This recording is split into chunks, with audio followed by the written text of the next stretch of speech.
Now for me, it's like if you just had to remain grounded to the ground forces, remain grounded.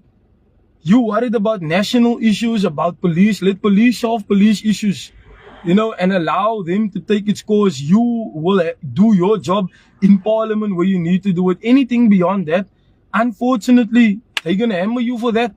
They are going to trick you for that thing. They're gonna press you hard and hard and hard for that thing. And especially with what you are capable of. But you know what?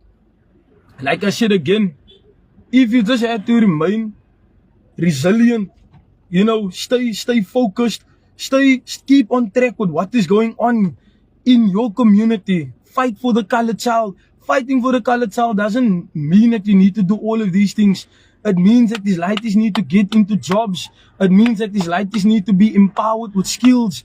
It means that these people need to equip. You need to equip these lighties with skill sets so that they can go out and be the boiler makers and be the builders and be the tilers. Start engaging, because that is what we've done.